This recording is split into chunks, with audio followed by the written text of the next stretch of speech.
தயிர் சேர்த்து அதே மிக்ஸ் பண்ணிவிட்டு இதுக்கப்புறம் நம்ம ஊற வச்சுருந்தோம்ல, நல்லா ஊறி சூப்பராக இருக்கும் அந்த ப்ரான். அதை இதோட சேர்த்துக்கலாம். இப்போ அந்த ப்ரானில் உள்ள தண்ணியெல்லாம் நல்லா வெளியாகட்டும். தண்ணியெல்லாம் வெளியாகி நல்லா வத்துற அளவுக்கு நம்ம வெயிட் பண்ணிக்கலாம். ப்ரானே நிறையா தண்ணி விட்டுருக்கோம். அந்த தண்ணியெல்லாம் நல்லா வெளியானதுக்கப்புறம் இந்த ஸ்டேஜ்லேயே நம்ம உப்பு இது பத்தலாட்டியும் அதை சேர்த்துக்கலாம். சேர்த்து தண்ணியெல்லாம் நல்லா வற்றி வந்ததுக்கப்புறம் இதில் நம்ம தண்ணி சேர்த்துக்கணும். நான் அரிசி 1.25 கப்பு சேர்த்துருந்தேன். அதுக்கு 1 கப்புக்கு 2 கப்பு தண்ணின்னு சேர்த்துக்கணும். நான் அப்போது 2.5 கப்பு தண்ணி அளந்து சேர்த்துருக்கேன். அரிசியை 1/2 மணி நேரத்துக்கு முன்னாடியே ஊற வச்சிடணும். ஊற வச்சு தான் நம்ம கட் பண்ணுற ப்ராசஸை ஸ்டார்ட் பண்ணணும்.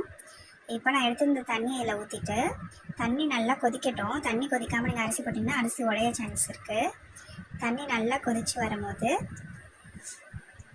இதில் ஒரு 1/2 ஸ்பூன் 1/2 லெமன், நம்ம 1/2 லெமன் ப்ரானுக்கு சேர்த்துருந்தோம். மிச்சம் இருந்த 1/2 லெமன் அந்த ஜூஸை இதில் சேர்த்துக்கலாம். கொஞ்சம் மல்லி புதினாவும் இந்த ஸ்டேஜில் ஆட் பண்ணிவிட்டு நம்ம ஊற வச்சுருக்க அரிசியை தண்ணியை வடிச்சிட்டு இது கூட சேர்த்துக்கலாம். சேர்த்து நல்லா அரிசி தண்ணியுமா வெந்து வரட்டும் சாப்பாடு. அது வரைக்கும் நல்லா கிளறி கொடுத்து ஒரு மூடி போட்டு மூடி இடையில ஓப்பன் பண்ணி பார்த்து அடி பிடிக்காமல் கிளறி எடுத்துக்கலாம். நல்லா ஒரு அரிசியும் தண்ணியுமா நல்லா வெந்ததுக்கு தண்ணியெல்லாம் கொஞ்சம் வற்றினதுக்கப்புறம் நம்ம தம் பண்ண வேண்டியதான். இது மேலே ஒரு மூடி போட்டு மூடி ஒரு வெயிட்டான பாத்திரத்தில் தண்ணி பிடிச்சி அது மேலே வச்சு அடுப்பை நல்லா சிம்மில் மாற்றி நம்ம ஒரு கரெக்டாக 1/4 மணி நேரம் தம் வச்சு எடுத்துக்கலாம்.